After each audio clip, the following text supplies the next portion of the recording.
Bismillahirrahmanirrahim. Assalamualaikum warahmatullahi wabarakatuh. Waalaikumsalam warahmatullahi wabarakatuh. Buya dan Umi doakan kami panjang umur, sehat walafiat, istiqomah, anak-anak yang soleh, terus Allah memanggil nanti dalam keadaan husnul khotimah. Pertanyaannya Buya, pertanyaan ulangan. Kalau dulu tuh saya kalau nangis dalam sholat tuh lagi sujud kan, udah nanya sama Buya, katanya boleh ngambil lap pakai tangan kiri. Nah sekarang kok semakin parah tuh Buya, baru berdiri aja masih berdiri tuh, masih Fatihah, air mata tuh sudah, ya Allah, bukannya hanya berlinang tuh Buya, jadi banjir aja, terus dibarengin sama ingus gitu ya kalau nangis tuh. Jadi gimana tuh sholat saya kan jadi banyak gerakan, kan harus ngambil lap, kan saya selalu sedia lap setiap sholat karena selalu menangis tuh Bu ya. Jadi kan gerakannya tuh kalau lagi berdiri kan udah jelas, kalau lagi duduk istighfar, nangis, mensyukuri nikmat, nangis. Terus kadang lagi merenung tuh, lagi nyuci piring merenung, ingat dosa, ingat apa-apa, nangis, air kok makin tua tuh semakin parah gitu Bu ya. Ya indahnya menangis tuh dalam saat, tapi kalau nangisnya ya kayak dibarengin itu ini, jadi kan nggak nyaman gitu Bu ya. Saya mohon solusinya gimana gitu kan. Kalau dulu lagi sujud udah kebayang lah ngambil lap gitu. Ini kan berdiri, lagi berdiri tuh Bu ya. Jadi nambah gerakannya kan semakin banyak. Itu saja Bu ya pertanyaan dari saya. Mudah-mudahan Allah terima segala amal baik kita. Wassalamualaikum warahmatullahi wabarakatuh. Waalaikumsalam warahmatullahi wabarakatuh. Menangis yang tidak dibuat-buat adalah karunia. Sehingga apapun yang terjadi, misalnya dari isak-isak tangis yang tidak dibuat-buat, maka itu tidak membatalkan. Tidak membatalkan. Kemudian dengan catatan kita tidak, mohon maaf, tidak menelan tetesan air mata. Air mata kadang ke mulut lalu kita telan menjadi batalnya karena menelan. Ya seperti itu. Adapun cara mengusapnya tentunya ya diusap supaya mungkin diusap, kalau tidak sampai ke mulut, tidak masuk, tidak perlu diusap, biarkan ia jatuh. Cuman khawatir masuk ke mulut lalu tertelan, Anda usap. Dan cara mengusapnya pun adalah boleh berulang-ulang asalkan tidak dengan gerakan 3 gerakan berturut-turut. Anda cukup diam, sekali, diam. Ini belum dibatal, kini belum batal karena 2. Berhenti. 2 kali. Nah, Anda siapkan. Anda harus bersyukur kepada Allah, ternyata Allah memudahkan Anda untuk menangis dan itu tanda ketulusan. Insya Allah. Jika itu urusan kepada Allah, tangis Anda harus Anda tindak lanjuti dengan tadi Anda sadari. Takut dosa dan sebagainya, ingat dosa. Kalau Anda ingat dosa dengan sesama manusia, tinggal Anda lanjutkan dengan meminta maaf dengan serius kepada mereka. Kemudian masalah tisu dan sebagainya mungkin Anda susah. Mungkin nanti Anda bisa datang ke pondok minta sorban ke anak-anak. Saya dikasih sorban sama Buya, sorbannya dikalungkan di leher. Nanti di saat Anda mau mengusap tinggal begini saja, dijatuhkan tidak ada masalah. Keluar lagi begini saja. Nanti saya kasih 1 sorban, namanya sorban sholat untuk menangis. Insya Allah.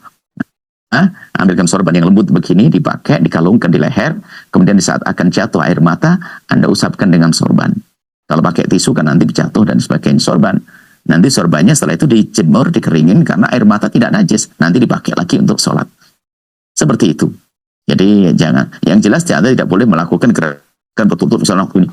Batal. Karena gerakan anggota besar 3 kali berturut-turut adalah batalkan sholat. Baik. Ini saja, semoga Allah mengangkat derajat kita semuanya. Allah menjauhkan kita dari kemaksiatan. Allah memberikan pada kita penyesalan akan segala dosa. Dan semoga Allah mengampuni dosa kita. Wallahu a'lam bishawab. Ketika sholat saya suka menangis, tapi saya pernah dengar hati-hati karena bisa saja itu setan yang membuat seolah-olah kita sedang menangisi dosa-dosa kita. Jadi menangislah disesuaikan dengan surat yang kita baca. Kalau tidak banyak hafalan bagaimana, padahal hati dan pikiran kita sedang merasa berdosa dan ingin menangis. Dia juga demikian ya, bisa benar bisa keliru juga. Quran surah ke-8 Al-Anfal ayat kedua. Ya, ada orang-orang yang disebut oleh Quran, Masya Allah, wa idza tuliyat alaihim ayatuhu zadatum imana wa ala rabbihim yatawakkalun. Ada orang-orang yang ketika dibacakan Quran pada dirinya, itu bergetar jiwanya, ada sentuhan tersendiri gitu. Tiba-tiba ingatannya kepada Allah meningkat. Ingat apa aja, bisa ingat dosa, ingat macam-macam dan sebagainya. Ya, dan yang paling menarik, ayat ini tidak pernah bicara apakah yang dibacakan Quran itu ngerti isinya atau enggak. Ada satu kondisi tertentu yang ketika kita mendengar ayat Quran tiba-tiba menangis, ingin ikut. Saya tanya, tadi saya nangis baca, antum ngerti nggak bacaan saya? Antum kenapa pada ikutan nangis? Padahal belum tentu ngerti apa yang saya sampaikan. Itu kan? Jadi ada situasi tertentu yang membuat kita terarah untuk memohon. Dalam situasi ini, kita bisa lihat apakah itu setan permainannya atau memang keadaan hati terdalam kita yang memohon rahmat Allah Subhanahu wa taala. Ini poinnya. Nah, bagaimana membedakannya? Jika dalam sholat kita, tangisan kita membuat lebih khusyuk, lebih ingat dengan Allah, hadir permohonan terbaik, penyesalan dosa-dosa, maka ini dipastikan ini petunjuk kebaikan, itu bagian dari hidayah kebaikan. Tapi kalau dengan tangisan Anda membuat tidak khusyuk misalnya, misal malah mengganggu fokus Anda, cuman dibuat-buat nangis dan sebagainya, kan? Maka itu tentunya bukan dari hal yang baik. Karena tidak sedikit ada orang-orang yang ketika melihat yang nangis, dia belum nangis. Gak enak, saya belum nangis, dia aja nangis. Nah, gitu kan, dicari-cari dan sebagainya. Jadi sehingga menghasilkan kesan bahwa kalau dia pun bisa, saya pun bisa. Ya, apa perencanaannya? Sudah direncanakan dari sejak sholat. Takutnya apa? Kalau selesai sholat, dia nanya, kenapa kamu gak nangis? Kan? Ada sesuatu yang dipersiapkan, yang mengganggu konsentrasi sholat, sehingga dengan itu, sesuatu yang salah. Termasuk imam juga, hati-hati. Imam juga hati-hati. Makmumnya mungkin benar, imamnya mungkin salah. Ya, ada imam ingin memimpin sholat, hanya sekedar ingin mengesankan bahwa saya orang imam yang paling khusyuk. Bisa membuat makmum menangis. Masya Allah, makmumnya benar, imamnya salah. Ingat, innamal a'malu binniyat. Semua amal itu ditentukan oleh niatnya. Anda benar, niat Anda benar, ada getaran pada jiwa Anda. Tapi kalau imam cuma nyari-nyari tangisan, supaya disebut imam yang paling khusyuk, imam paling bagus, maka di situ imamnya keliru. Apa hukumnya menangis waktu sholat? Kalau kalian baca Quran, menangislah. Kalau kalian tak bisa menangis, tabaku, buatlah diri kalian menangis.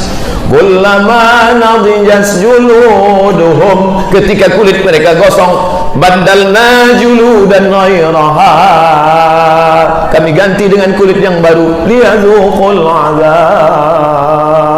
Syekh Abdurrahman Sudes menangis di Masjidil Haram. Makmum-makmum yang dari Arab menangis semua membacakan ayat tentang azab neraka. Jamaah dari Indonesia pun menangis juga. Selesai sholat, apa yang kau tangiskan tadi? Lama betul baru rukuk gitu. Maka kita disuruh menangis mati.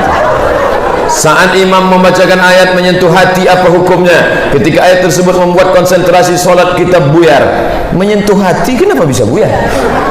Kalau dia menyentuh hati, maka kita makin khusyuk. Sholat ini macam orang naik motor, naik mobil, naik motor. Ketika dia naik motor, agak-agak lari mau ke trotoar, luruskan balik. Agak-agak lari mau luruskan balik. Macam meniti pematang di tengah sawah, licin, memikul padi. Agak-agak mau jatuh, naikkan balik. Agak-agak mau jatuh, naikkan balik. Bismillahirrahmanirrahim. Alhamdulillah. Ar-Rahmanir-Rahim. Malik yaumiddin. Mulut menyebut, hati mengingat, pikiran melakukan kepada Allah Subhanahu wa taala. Kalau nampak yang mengganggu, pejamkan mata, tengok bawah. Jangan tengok, jangan tengok. Ada pula cicak. Jangan kalian ke masjid, ini khususnya laki-laki, pergi ke masjid dipakai baju bertulis-tulis. Pakai baju bertulis, tulis pula, coblos nomor 2. Tengok, oh ini.